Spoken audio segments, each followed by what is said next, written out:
Welcome to focus. This is Chakri. ఆంధ్రప్రదేశ్లో social media war ఓ రేంజ్లో కొనసాగుతోంది. తప్పుడు రాతలకు తప్పదు భారీ మూల్యం అంటూ అరెస్టుల జాతర నడుస్తోంది. అటు వైసీపీ సైతం న్యాయ పోరాటానికి సిద్ధమని ప్రకటించింది. ఎన్నికలు ముగిసిన తర్వాత కూడా ఏపీ రాజకీయ ప్రకంపనలు ఇంకా సృష్టిస్తూనే ఉంది. సోషల్ మీడియా భూగోళం నలుదిక్కుల సమాచార వారధి. ఇప్పుడు కొన్ని పార్టీలకు అదే సైన్యం. క్షేత్రస్థాయిలో పార్టీ బలోపేతం దేవుడెరుగు. మొదట సోషల్ మీడియా వింగ్ స్ట్రాంగ్ ఉందా లేదా అని ఆలోచిస్తున్నారు. ఎందుకంటే ఇమేజ్ పెరగాలన్నా, అవతలి వ్యక్తిని డ్యామేజ్ చేయాలన్నా సోషల్ మీడియానే. అలాంటి ధోరణే ఇప్పుడు ఏపీ రాజకీయాల్లో శృతి మించిందా? అన్ని పార్టీల్లోనూ ట్రోలర్ గ్యాంగులు హద్దులు దాటేశాయా? ఆంధ్రప్రదేశ్లో ఎన్నికలు ముగిసినా రాజకీయ వేడి ఇంకా భగభగమంటూనే ఉంది. పోలింగ్తోనే ట్రోలింగ్ వార్ ముగుస్తుందని అనుకుంటే ఈ యుద్ధం మరింత తీవ్రమవుతోంది. అటు కూటమి ప్రభుత్వం, ఇటు విపక్ష వైసీపీల మధ్య మాటల సమరం పతాక స్థాయికి చేరుతోంది. సోషల్ మీడియా వేదికగా మొన్నటి వరకు యమ ఫేమస్ అయిన పొలిటికల్ నెటిజన్ల అరెస్టుల పర్వం జోరుగా సాగుతోంది. Facebook, X, YouTube, Insta, LinkedIn వంటి సోషల్ మీడియా వెబ్సైట్లలో వివాదాస్పద పోస్టులు పెట్టారంటూ చాలా మందిని అరెస్టులు చేస్తుండడం పొలిటికల్ రగడ రాజేస్తోంది. ఎప్పుడు ఎవరు అరెస్ట్ అవుతారో తెలియక గందరగోళం. ఇప్పుడు సోషల్ మీడియా అంటేనే అందరిలోనూ అలజడి రేగుతోంది. కొన్ని వందల మంది అడ్మిన్లు, డిజిటల్ క్రియేటర్లకు కంటికి నిద్ర కరువైంది. అయితే ఈ అరెస్టుల పర్వం రాజకీయంగా రగడ రాజేస్తోంది. తెలుగుదేశం, జనసేన, వైసీపీల పరస్పర విమర్శలు, ఆరోపణలతో పొలిటికల్ హీట్ పెరుగుతోంది. సీఎం చంద్రబాబు, మాజీ సీఎం జగన్ మధ్య సోషల్ మీడియాపై మాటల యుద్ధమే నడిచింది. సామాజిక మాధ్యమాల్లో ప్రభుత్వ తీరును ప్రశ్నిస్తే కేసులు పెట్టి అరెస్టులు చేస్తున్నారని వైఎస్ జగన్ ఆరోపించారు. తమపైనే కాదు, కుటుంబ సభ్యులు, పిల్లలపై కూడా ఇష్టానుసారం పోస్టులు పెడితే యాక్షన్ తీసుకోకూడదా అని ప్రశ్నించారు సీఎం చంద్రబాబు. సోషల్ మీడియాలో ఎవరైనా గట్టిగా మాట్లాడుతూ, గట్టిగా ప్రశ్నిస్తూ, అయ్యా చంద్రబాబు గారు, అయ్యా మీ ప్రభుత్వం ఎన్నికలప్పుడు ఏమని చెప్పింది, ఏమైనా సూపర్ 6లు, ఏమైనా సూపర్ 7లు అని చెప్పి గట్టిగా ప్రశ్నిస్తే కేసులు, గట్టిగా ప్రశ్నిస్తే ఇల్లీగల్ డిటెన్షన్స్, విజయవాడ వరదల్లో ముఖ్యమంత్రి సహా యంత్రాంగం ఫెయిల్ అయింది అని చెప్పి దాన్ని ప్రశ్నిస్తే ఇల్లీగల్ డిటెన్షన్లు, ప్రశ్నిస్తే చాలు ఇల్లీగల్ డిటెన్షన్. సోషల్ మీడియాలో వాళ్ళు వాడే భాష మీరు చూస్తూ ఉంటారు. ఒక్కొక్కడికి మదం ఎక్కిపోయింది. ఆంబోతుల మారిగా తయారయ్యారు. ఆడబిడ్డల పైన ఇష్టానుసారంగా మాట్లాడతారు. ఏదంటే అది మాట్లాడతారు. నన్ను గురించి మాట్లాడారు, అనిత ఒక ఆడబిడ్డ మంత్రి గురించి మాట్లాడారు, మా కుటుంబం అంతా మాట్లాడారు, ఎమ్మెల్యేల గురించి మాట్లాడారు, మిమ్మల్ని గురించి మాట్లాడారు. నిన్న మన పవన్ కళ్యాణ్ గురించి కూడా, ఆయన గురించి కాకుండా ఆయన పిల్లల గురించి కూడా ఇష్టానుసారంగా మాట్లాడితే ఆ పిల్లలు ఏమీ తెలియని పిల్లలు బాధపడే పరిస్థితికి వచ్చారు. అంటే యాక్షన్ తీసుకోకూడదండి వీళ్ళపైన. వైసీపీ సోషల్ మీడియా కార్యకర్త వర్రా రవీంద్రారెడ్డి అరెస్టుతో అరెస్టుల పర్వం మొదలైంది. ఆ తర్వాత వైసీపీకి చెందిన సోషల్ మీడియాకు చెందిన లీడర్లు ఒక్కొక్కరుగా అరెస్టు కావడం కలకలం రేపింది. వర్రా రవీంద్రారెడ్డిని కడప పోలీసులు అదుపులోకి తీసుకుని 41A కింద నోటీసులు జారీ చేశారు. ఆ తర్వాత వర్రా అదృశ్యం కావడంతో ఉన్నతాధికారులు ప్రత్యేక టీంను రంగంలోకి దింపారు.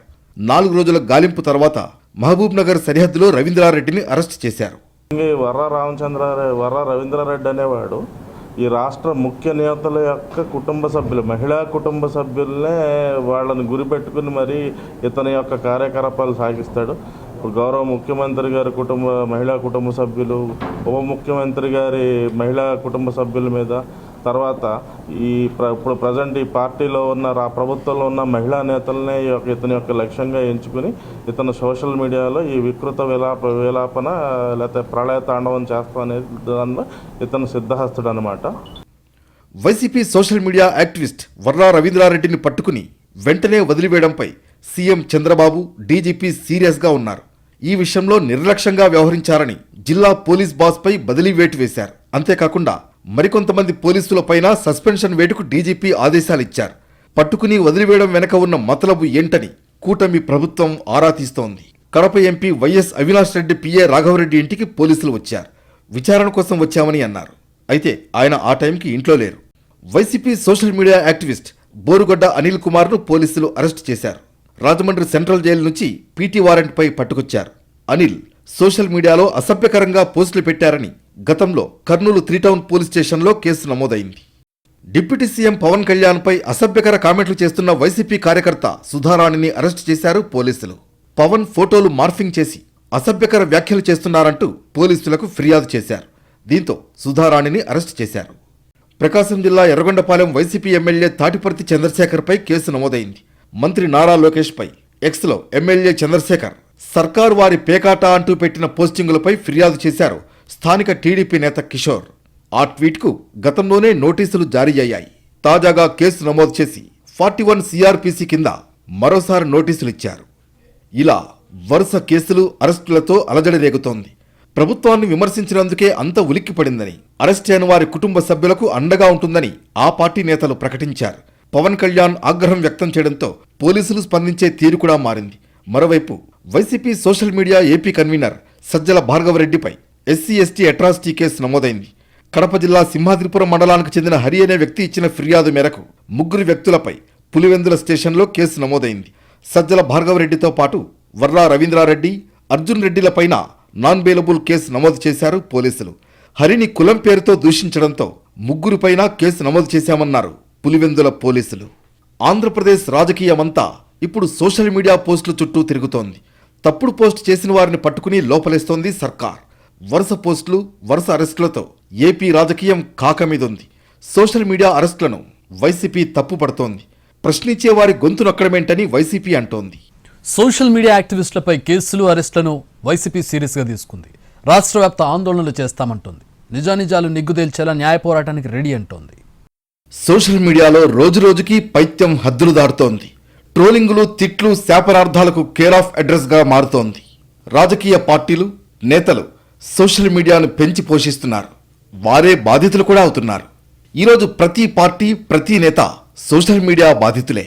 వ్యక్తిగత దూషణలు, కుటుంబ సభ్యుల్ని టార్గెట్ చేయడం, కించపరచడం చాలా కామన్గా మారిపోయింది.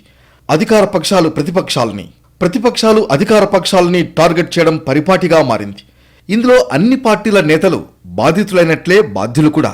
ఏ ప్రభుత్వం వచ్చినా సోషల్ మీడియా యాక్టివిస్టుల అరెస్టుల పరంపర మాత్రం కొనసాగుతుంది. ఇప్పుడు ఏపీలోనూ అదే జరుగుతోంది. వైసీపీ సోషల్ మీడియా యాక్టివిస్టులను భారీగా జల్లెడపడుతున్నారు పోలీసులు. అయితే అక్రమ అరెస్టులపై న్యాయ పోరాటం చేస్తామంటున్నారు వైసీపీ నేతలు.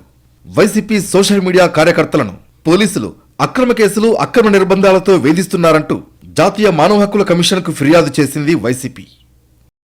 ఎక్స్ఎమ్మెల్యేస్ కూడా కాన్స్టిట్యున్సీలో తిరగకుండా కూడా చేస్తున్న పరిస్థితులు ఉంటే కోర్టులను ఆశ్రయించి తీసుకోవాల్సిన పరిస్థితులు ఉన్నాయి. వీటన్నిటిపై కూడా national human rights commission complaint ఇచ్చాం. ఇప్పటి వరకు ఈ 2 వారాల నుంచి 57 మందిపై నోటీసులు ఇచ్చి కేసులు పెట్టారు. అందులో 14 మందిని మాత్రమే రిమాండ్కి పంపించారు.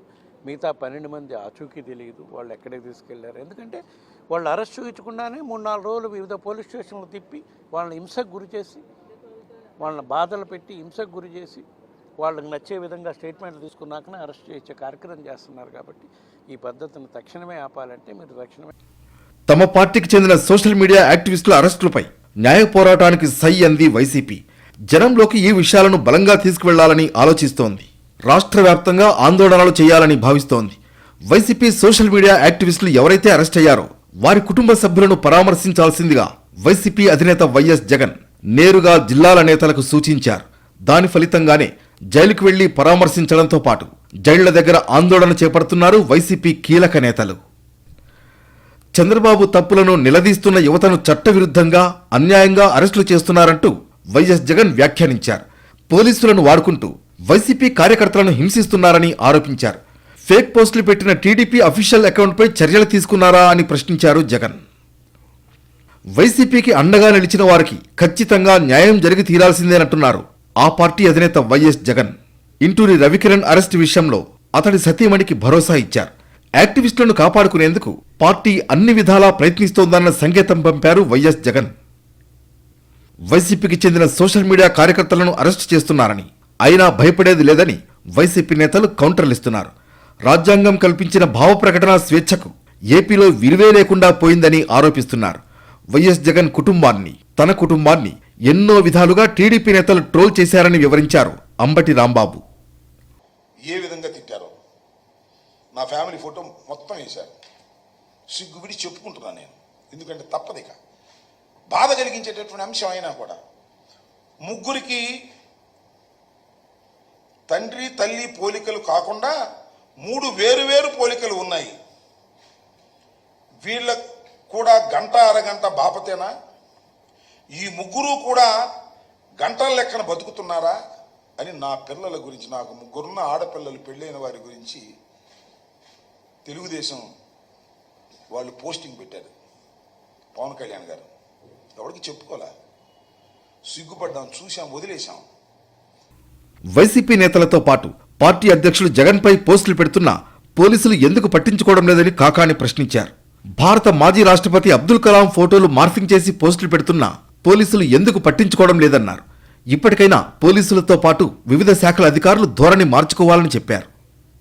కేసులు, అరెస్టులపై టీడీపీ కూటమి నేతలపై ఘాటైన కామెంట్లు సంధిస్తున్నారు వైసీపీ నేతలు. టీడీపీ, జనసేన చేసిన సోషల్ మీడియా పబ్లిసిటీలో వైసీపీది 10% కూడా లేదన్నారు. ప్రభుత్వం ఇచ్చిన హామీలను అమలు చేయాలని ప్రతిపక్షంగా ఉండి అడగడం నేరమా అని ప్రశ్నించారు. ప్రభుత్వ వైఫల్యాలను ప్రశ్నిస్తే జైల్లో పెడతారా అని అడిగారు. ప్రజాస్వామ్యంలో ఉన్నామా లేక డిక్టేటర్షిప్లో ఉన్నామా అంటూ ఫైర్ అవుతున్నారు. నేను తీసుకుని వచ్చి నేను ప్రశ్నిస్తూ ఉంటే నా పైన కూడా కేసులు పెడతా ఉన్నారు. పెట్టండి, ఎన్ని కేసులు పెడతారో పెట్టండి, మేము రెడీగానే ఉన్నాం. మీరు ఏదో లీక్లు ఇచ్చుకుంటున్నారు కదా, అరెస్టులు చేస్తా ఉన్నా, అరెస్టులు చేయండి, రెడీగా ఉన్నాం. ఏదైతే సూపర్ 6, సూపర్ 7లో హామీలు ఇచ్చారో దాని గురించి మేము లేవనెత్తుతా ఉంటే మీరు ఇప్పుడు దాకా ప్రభుత్వం వచ్చి ఐదు నెలలు దాటింది. దాని గురించి ప్రశ్నిస్తే జైల్లో పెడతారా? దేనికి జైల్లో పెడతారండి? ఎందుకు జైల్లో పెడతారండి? పాప ఇంటూరు రవికిరణ్ అని చెప్పి ఆయన్ని మొత్తం ఆంధ్రప్రదేశ్లో ఎన్ని పోలీస్ స్టేషన్లు ఉంటాయో అన్ని పోలీస్ స్టేషన్లు తిప్పుతున్నారు. సోషల్ మీడియాలో పోస్టులు పెడితే ప్రభుత్వం చేసే తప్పిదాల గురించి ప్రశ్నిస్తే గొంతు నొక్కుతారా? టీడీపీ కూటమి ప్రభుత్వం వైసీపీ కార్యకర్తల ఇళ్లపై అర్ధరాత్రుల పూట పోలీసులతో దాడులు చేయిస్తోందని ఆరోపించారు కడప ఎంపీ అవినాష్ రెడ్డి. వైసీపీ కార్యకర్తలను భయభ్రాంతులకు గురిచేస్తోందని విమర్శించారు. వర్రా రవిని విపరీతంగా వేధించారు. డిఐజీ గారు కావచ్చు, అన్నమయ్య జిల్లా ఎస్పీ గారు కావచ్చు, పూర్తిగా డిటిసిలోనే, కర్నూలు జిల్లా డిటిసిలోనే ఉండి విపరీతంగా ఈ వర్రా రవిని వేధింపులు గురి చేస్తా ఉన్నారు. వైఎస్ఆర్ కాంగ్రెస్ పార్టీ నాయకుల విషయంలో, కార్యకర్తల విషయంలో మీరు అవలంబిస్తా ఉన్న ఈ వైఖరి, ఈ పద్ధతి మార్చుకోమని చెప్పి కూడా పిలుపు పలుకుతూ రాత్రిపూట ఇళ్ల మీద పడి ఈ మాదిరి దాడి చేసి కార్యకర్తలను, నాయకులను, వారి కుటుంబ సభ్యులను భయభ్రాంతులకు గురి చేస్తామంటే ఎవ్వరం కూడా చూస్తూ ఊరుకోం. టీడీపీ కూటమి హయాంలో అక్రమ అరెస్టులు పెరిగిపోయాయని విమర్శించారు వైసీపీ నాయకురాలు, మాజీ మంత్రి రోజా. సోషల్ మీడియాలో తమకు వ్యతిరేకంగా పోస్టులు పెట్టారన్న అక్కసుతో వైసీపీ కార్యకర్తలు, మద్దతుదారులపై ఎడాపెడా కేసులు పెడుతున్నారని మండిపడ్డారు. టీడీపీ కూటమిపై 5 నెలల్లోనే ప్రజా వ్యతిరేకత వచ్చిందన్నారు రోజా. ముఖ్యంగా మహిళల మీద జరుగుతున్న అఘాయిత్యాల్ని ఆపాలి. అది వదిలేసి తప్పుడు కేసులు పెట్టి ఈ విధంగా సుధారాణిని ఎలా అయితే హింసించారో, అలా రవీంద్రారెడ్డిని ఎలాగైతే హింసిస్తున్నారో, ఈరోజు నగిరి వాళ్ళు కూడా నోటీసులు వస్తే విజయవాడకి వెళ్ళారు. ఎవ్వరూ అడ్మిన్లు కాదు, ఏ రోజు పాపం దాంట్లో పోస్ట్ చేసిన దాఖలాలు లేదు. కానీ ఎక్కడో నిజామాబాద్లో ఎవడో పోస్ట్ చేస్తే వాడిని కొట్టండి. ఆ గ్రూప్లో ఉన్నారనేసి పోస్ట్ చేయని వాళ్ళని, అడ్మిన్ లేని వాళ్ళని కేసులు పెట్టి బెదిరిస్తే ఏం చేయాలనుకుంటున్నారు? డైవర్షన్ పాలిటిక్స్ చేసి అందరినీ భయపెట్టి భయభ్రాంతులు చేద్దామనుకున్నారా? సోషల్ మీడియా యాక్టివిస్టులను అరెస్ట్ చేయడం అక్రమం అంటోంది వైసీపీ. న్యాయస్థానాలను ఆశ్రయిస్తామంటోంది. తప్పుడు పోస్టుల తాట తీయాల్సిందేనని కూటమి ప్రభుత్వం తెగేసి చెబుతోంది. కుటుంబ సభ్యులను టార్గెట్ చేసి కించపరిచిన వారిని వదిలేది లేదని స్పష్టం చేస్తోంది. మున్ముందు భారీగా అరెస్టులు తప్పవని ఇది సంకేతాలిస్తోందా? రాజకీయ పార్టీలు ఒకప్పుడు క్షేత్రస్థాయిలో పార్టీని బలోపేతం చేసుకోవడంపైనే చాలా దృష్టి పెట్టేవి. కానీ ఇప్పుడు బలమైన సోషల్ మీడియా వింగ్ల ఏర్పాటుపై అంతకంటే ఎక్కువే కసరత్తు చేస్తున్నాయి. పార్టీ బలోపేతం అటుంచి మొదట సామాజిక మాధ్యమాల్లో ఎంత అగ్రెసివ్గా ఉన్నామన్నది కూడా బేరీజు వేసుకుంటున్నారు. ఈ మధ్య రాజకీయ పార్టీలు సోషల్ మీడియాను విస్తృతంగా ఉపయోగిస్తున్నాయి. ప్రతి పార్టీ ఒక సోషల్ మీడియా వింగ్ను వినియోగించుకుంటోంది. తమ పార్టీ విధి విధానాలను ప్రచారం చేసుకోవడం వరకైతే పర్వాలేదు, కానీ ఎదుటి పార్టీ వారిని నిందించడానికి, వారిపై బురద చల్లడానికి సోషల్ మీడియాను వేదికగా చేసుకుంటున్నాయి. ఆధారాలు లేని అభియోగాలు మోపుతూ సామాజిక మాధ్యమాల్లో పెడుతున్న పోస్టుల్లో వాస్తవమేదో అవాస్తవమేదో తెలియకుండా ప్రజలను గందరగోళానికి గురి చేస్తున్నాయి. ఈ కన్ఫ్యూజన్తోనే ఓటర్లను తమ వైపు లాక్కుంటోంది. అయితే విమర్శల వరకైతే ఎవరికీ పెద్దగా అభ్యంతరం ఉండదు. కానీ అత్యంత జుగుప్సాకరంగా పోస్టులు పెడుతున్నారు. కుటుంబ సభ్యులను కూడా లాగుతున్నారు. ఈ పార్టీ ఆ పార్టీ అనే తేడా లేదు. అన్ని పార్టీల్లోని సోషల్ మీడియా వింగుల్లోనూ ఇలాంటి దారుణాలే చాలా కనిపిస్తున్నాయి. వారిని వదిలిపెట్టబోమంటోంది కూటమి ప్రభుత్వం. సోషల్ మీడియా ముసుగులో ఇష్టం వచ్చిన రాతలు రాస్తే వదిలిపెట్టే ప్రసక్తే లేదన్నారు హోంమంత్రి అనిత. అలాంటి వారందరి సంగతి తేలుస్తామని హెచ్చరించారు. ఇలాగా పెట్టేగిపోయి సోషల్ మీడియా ముసుగులో నేరస్తులు రాజకీయ ముసుగులో బయటకు వచ్చి మీ భావస్వేచ్ఛ ప్రకటన ఆ ప్రకటన అని చెప్పి నోటికొచ్చినట్టు బూతులు మాట్లాడి బూతులు తిడుతున్నట్టుగా ఉంటే ఎవరిని వదిలిపెట్టేది లేదు. అందరి సంగతి తేలుస్తాం. దీనికి వీలైతే గౌరవ చంద్రబాబు నాయుడు గారు, డిప్యూటీ సీఎం పవన్ కళ్యాణ్ గారు అందరూ కలిపి ఒక స్పెషల్ యాక్ట్ కూడా తీసుకురావడానికి సిద్ధపడ్డారు. అవతల పార్టీలో గట్టిగా మాట్లాడే నేత ఉంటే నోరు మూయించడానికి సోషల్ మీడియాలో భయంకరమైన పైత్యాన్ని దట్టిస్తున్నారు. దేనికి లొంగరనుకుంటే కుటుంబ సభ్యుల సున్నిత విషయాల్ని కూడా వెలికితీసి సామాజిక మాధ్యమాల్లో వెకిలి వ్యాఖ్యలు చేస్తున్నారు. దీంతో నేతలపై కుటుంబం నుంచి ఒత్తిడి పెరిగిపోతోంది. నీ రాజకీయం నువ్వు చేసుకుంటే ఎలాంటి సమస్య లేదు, నీకోసం మేమెందుకు బద్నాం కావాలనే ప్రశ్నలకు సమాధానం చెప్పలేక సతమతమవుతున్నారు. పవన్ కళ్యాణ్ ఫ్యామిలీ కూడా ఇలాంటి బాధలు ఎన్నో అనుభవించింది. ట్రోలాసురుల పైశాచికానందానికి ఎంతో వ్యధ అనుభవించింది. అందుకే మొన్నటి బహిరంగ సభలో డిప్యూటీ సీఎం పవన్ ఆ స్థాయిలో మాట్లాడారు. తాను హోంశాఖ తీసుకుంటే కథ వేరేగా ఉంటుందని అన్నారు. అందరికీ ఆవేదన కలిగించే విషయమే. అందరికీ కూడా రక్తం మరిగిపోతుంది. కానీ చట్టానికి లోబడి ప్రజాస్వామ్య విలువలకు లోబడి పనిచేసే పార్టీలు కాబట్టి మేము నిగ్రహంతో ఉంటున్నాం. ఎన్ని రకాల మాటలు మాట్లాడారు పవన్ కళ్యాణ్ గారు. ఈ రోజు కూడా ఎవరికైనా బాధ అనిపించదు. ఆ కూతుర్ల గురించి మీ ఇంటికి వచ్చి అది చేస్తాం ఇది చేస్తాం అని చెప్తే ఒక తండ్రిగా బాధ, మంత్రి ఉప ముఖ్యమంత్రి అనే విషయాన్ని పక్కన పెడితే ఒక మనిషిగా రక్తం ఎవరికైనా మరగదా? చంద్రబాబు కుటుంబాన్ని సైతం కొందరు సోషల్ మీడియా యాక్టివిస్టులు వదలలేదు. జగన్ ఫ్యామిలీని టార్గెట్ చేసి కొందరు డిజిటల్ క్రియేటర్లు చెలరేగిపోయారు. ట్రోలింగులు, తిట్లలో భాగంగా రాజకీయాలతో సంబంధం లేని కుటుంబ సభ్యుల్ని కూడా లాగటం, వారిని పనిగట్టుకుని అవమానించే వైఖరి ఎప్పుడూ హద్దులు దాటేసింది. ఇక్కడ రాజకీయ పార్టీలన్నీ ఆతాను ముక్కలే, ఎవరూ శుద్ధపూసలు కారు. ఓవైపు తాము సోషల్ మీడియా బాధితులమని చెప్పుకుంటూనే అదే సోషల్ మీడియాను పెంచి పోషించడం అలవాటుగా మార్చుకుంటున్నారు. ప్రతి పార్టీకి, అంతెందుకు ప్రతి నేతకు ప్రత్యేకంగా సోషల్ మీడియా వింగ్ ఉందంటే అతిశయోక్తి కాదు. అసలు సోషల్ మీడియా లేకుండా రాజకీయమేంటనే పరిస్థితి వచ్చేసింది. అదేమంటే సోషల్ మీడియా పేరుతో జనంతో కనెక్ట్ అవుతున్నామని చెప్పుకుంటున్నారు. కానీ నిజంగా జనంలోకి వెళ్లకుండా ఇలా సోషల్ భ్రాంతిలో పడిపోయి ప్రత్యర్థుల్ని తిట్టడమే రాజకీయం అనే ధోరణి ప్రబలుతోంది. వీటికి అడ్డుకట్ట ఏదో ఒక దశలో పడాల్సిందేనని కొందరు అభిప్రాయపడుతున్నారు. నీకెవడమేం చెప్తున్నావా? నేను తప్పు చేస్తే భావస్వేచ్ఛ ప్రకటన చేయి. ఈరోజు నువ్వు చేస్తున్నదేంటి? భావస్వేచ్ఛ అని చెప్పి ఆడవాళ్ళ మీద నువ్వు విపరీతంగా పోస్టులు పెడుతున్నావు. ముఖ్యమంత్రి మీద, ముఖ్యమంత్రి కుటుంబ సభ్యుల మీద, లోకేష్ బాబు గారి మీద, పవన్ కళ్యాణ్ మీద. పవన్ కళ్యాణ్ గారు అయితే మొన్నను క్యాబినెట్లో ఉన్నాను, ఎంత బాధపడ్డారు. వాళ్ళిద్దరు పిల్లలు ఎంత బాధపడ్డారు. వాళ్ళకి ఏంటి రాజకీయాలతో ఏం పని? తండ్రిగా పవన్ కళ్యాణ్ రాజకీయాలు చేయడమే తప్ప ఇష్టానుసారంగా సోషల్ మీడియాలో అసభ్యకరమైనటువంటి పదజాలాలతో ఫోటోలు మాఫింగ్ చేసి దారుణాతి దారుణంగా అంతా సోషల్ మీడియా రాజకీయమే నడుస్తోంది. ఆ పేరుతో ట్రోలింగులు, వ్యక్తిగత దూషణలు ఓ ప్రవాహంలా సాగుతున్నాయి. పార్టీలన్నీ మరేం పని లేనట్లుగా ఈ పనిలోనే బిజీగా ఉంటున్నాయి. నేతలు కూడా క్రియేటివిటీకి పదుని పెట్టి పైత్యం డోస్ పెంచాలని తమ సోషల్ మీడియా సైన్యాలకు నూరిపోస్తున్నారు. అధికారంలో ఉన్నదెవరు, ప్రతిపక్షంలో ఉందెవరు అనే ఆలోచనేమీ ఉండదు. వారిని వీరు, వీరిని వారు ట్రోలింగ్లతో బండకేసి బాదడమే పార్టీలకు తెలుసన్నట్లుగా మారింది. వర్రా రవీందర్ రెడ్డి విషయంలో భారీ కుట్రకోణం దాగుందని టీడీపీ నేతలంటున్నారు. పోలీసులు అప్రమత్తంగా ఉండాలని సూచించారు. సోషల్ మీడియాలో కానీ టీవీ ఛానల్స్లో కూడా చూస్తున్నాం. వర్రా రవీందర్ రెడ్డి నిన్న అరెస్ట్ అయినట్లు, తర్వాత ఇప్పుడు కూడా డిఐజీ కోయా ప్రవీణ్ గారు ఆయన ఇంకా అరెస్ట్ కాలేదని కూడా ఇవ్వడం జరిగింది. అంటే మనం ఒక విషయాన్ని సునిశ్చితంగా కనుక గమనిస్తే వైసీపీకి చెందిన సోషల్ మీడియా వల్లే నిన్నంతా కూడా వర్రా రవీందర్ రెడ్డి అరెస్ట్ అయినారని పెట్టడం, తర్వాత మళ్ళీ వాళ్ళే ఈరోజు తప్పించుకున్నాడని మళ్ళీ వాళ్ళే పెట్టడం, ఇదంతా చూస్తూ ఉంటే దీని వెనక భారీ కుట్రకోణం ఏదైనా దాగి ఉందేమో అనే అనుమానం కలుగుతుంది. కూటమి ప్రభుత్వం ఏమాత్రం తగ్గడం లేదు. వ్యక్తిగతంగా, కుటుంబపరంగా నీచాతి నీచంగా మాట్లాడిన వారికి దండన తప్పదంటోంది. రామ్ గోపాల్ వర్మ, పోసాని కృష్ణమురళి మీద కేసులు నమోదు చేయడం ద్వారా నోటికి పని చెప్పిన ఏ ఒక్కరిని వదిలిపెట్టేదే లేదనే సంకేతం పంపుతోంది కూటమి ప్రభుత్వం. వైసీపీ అధికారంలో ఉన్నప్పుడు పవన్ కళ్యాణ్పై పోసాని కృష్ణమురళి ఎలాంటి కామెంట్స్ చేశారో అందరూ విన్నారు. కొన్నిసార్లు బూతులు కూడా అలవోకగా మాట్లాడేసేవారు. దీనిపై 2022లో కంప్లైంట్ కూడా అందింది. ఆ కేసును రీఓపెన్ చేశారు. ఏపీ వ్యాప్తంగా వేలాది మంది సోషల్ మీడియా యాక్టివిస్టులకు నోటీసులు ఇచ్చినట్లు తెలుస్తోంది. వందల సంఖ్యలో అరెస్టులు జరుగుతాయని సమాచారం. అయితే ఇవన్నీ అక్రమ అరెస్టులుగా వైసీపీ తిప్పికొడుతోంది. తమపై నీచాతినీచంగా పోస్టులు పెట్టిన వారిపై చర్యలు ఎందుకు తీసుకోవడం లేదని ప్రశ్నిస్తోంది.